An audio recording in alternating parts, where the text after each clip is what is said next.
বলছিলাম বাটুল ঘরে চলো ময়না। দাঁড়াও দাঁড়াও ভিখারি, তোর সাহস তো কম না, তুই আমার বাড়িতে এসে আমার মেয়ের হাত ধরে টানিস। ময়না আমার বিবাহিত স্ত্রী। এই চুপ কর, তোরা কিছু মালকড়ি পাওয়ার জন্য এই কায়দাগুলো করিস আমি জানি। এই নে, এতে 10,000 টাকা আছে, নিয়ে কেটে পড়। আর কোনোদিন যেন আমার বাড়ির আশেপাশে ঘেউ ঘেউ করতে না দেখি।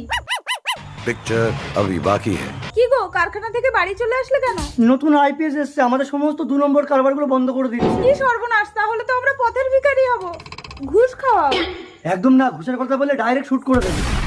দিদি মিষ্টি খান। ওহ, গোদের উপরে বিস্ফোরা। কিসের মিষ্টি? বললাম তো আমার মেয়ের সাথে আপনার ছেলের বিয়ে দেবো না। বিয়ের মিষ্টি না, আমার ছেলে আইপিএস হয়েছে তাই। Heads up heads up heads up heads up. বাবা বাটুল, তুমি তোমার বউকে নিয়ে যাও, শুধু আমাদের 2 নম্বর কারবারগুলো বন্ধ করো না। হ্যাঁ ময়না, তোদের ছোটবেলায় বিয়ে হয়ে গেছে, আর বড় বউকে আলাদা থাকতে নেই। No problem, come on darling. Plan successful. মানে মানে বাটুলকে জামাই হিসেবে মেনে নেওয়ার জন্য আমরা দুবেই মিলে এই প্ল্যানটা করেছিলাম।